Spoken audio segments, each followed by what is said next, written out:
America की federal aviation administration ने जानकारी दी कि मंगलवार शाम लगभग 5:15 बजे एक यूपीएस विमान दुर्घटनाग्रस्त हो गया। ये यूपीएस कार्गो विमान केंटकी के लुईविल मोहम्मद अली अंतर्राष्ट्रीय हवाई अड्डे से उड़ान भरने के बाद दुर्घटनाग्रस्त हो गया। रिपोर्ट के अनुसार विमान में 3 क्रू सदस्य सवार थे और दुर्घटना के बाद भीषण आग लग गई। इस हादसे में अब तक कम से कम 7 लोगों की मौत हो गई है, जैसे कि केंटकी के गवर्नर एंडी बेशर ने बताया। FAA ने पुष्टि की कि दुर्घटनाग्रस्त विमान मैकडॉनल्ड डगलस MD-11 मॉडल का था।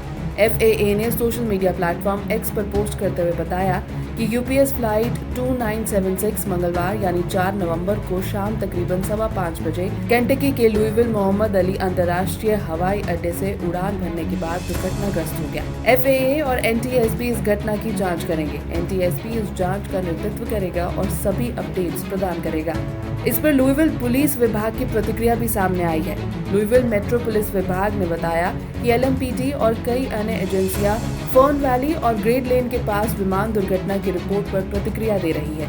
केंटकी के गवर्नर ने X पर पोस्ट करते हुए बताया कि मृतकों की संख्या अब कम से कम 7 हो गई है और ये संख्या आगे और बढ़ सकती है। अमेरिकी परिवहन सचिव शॉन डेफी ने इस त्रासदी पर गहरा दुख व्यक्त किया। उन्होंने कहा कि केंटकी से आ रही तस्वीरें दिल दहला देने वाली हैं। उन्होंने आगे कहा कि FAA और NTSB की टीमें जांच के लिए मौके पर रवाना हो चुकी हैं। दुर्घटना के कारणों का अभी तक खुलासा नहीं हुआ है। आपातकालीन टीमें मौके पर मौजूद हैं और जांच शुरू हो चुकी है। अमेरिका की फेडरल एविएशन एडमिनिस्ट्रेशन ने जानकारी दी कि मंगलवार शाम लगभग 5:15 बजे एक यूपीएस विमान दुर्घटनाग्रस्त हो गया। ये यूपीएस कार्गो विमान केंटकी के लुईविल मोहम्मद अली अंतर्राष्ट्रीय हवाई अड्डे से उड़ान भरने के बाद दुर्घटनाग्रस्त हो गया। रिपोर्ट के अनुसार विमान में 3 क्रू सदस्य सवार थे और दुर्घटना के बाद भीषण आग लग गई। इस हादसे में अब तक कम से कम 7 लोगों की मौत हो गई है, जैसे कि केंटकी के गवर्नर एंडी बेशर ने बताया। FAA ने पुष्टि की कि दुर्घटनाग्रस्त विमान मैकडॉनल्ड डगलस MD-11 मॉडल का था। FAA ने सोशल मीडिया प्लेटफॉर्म X पर पोस्ट करते हुए बताया कि यूपीएस फ्लाइट 2976 मंगलवार यानी 4 नवंबर को शाम तकरीबन 5:15 बजे केंटकी के लुईविल मोहम्मद अली अंतर्राष्ट्रीय हवाई अड्डे से उड़ान भरने के बाद दुर्घटनाग्रस्त हो गया।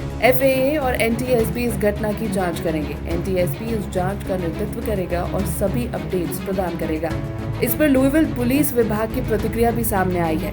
लुईविल मेट्रो पुलिस विभाग ने बताया कि LMPD और कई अन्य एजेंसियां फर्न वैली और ग्रेड लेन के पास विमान दुर्घटना की रिपोर्ट पर प्रतिक्रिया दे रही है। केंटकी के गवर्नर ने X पर पोस्ट करते हुए बताया कि मृतकों की संख्या अब कम से कम 7 हो गई है और ये संख्या आगे और बढ़ सकती है। अमेरिकी परिवहन सचिव शॉन डेफी ने इस त्रासदी पर गहरा दुख व्यक्त किया। उन्होंने कहा कि केंटकी से आ रही तस्वीरें दिल दहला देने वाली हैं। उन्होंने आगे कहा कि FAA और NTSB की टीमें जांच के लिए मौके पर रवाना हो चुकी हैं। दुर्घटना के कारणों का अभी तक खुलासा नहीं हुआ है। आपातकालीन टीमें मौके पर मौजूद हैं और जांच शुरू हो चुकी है।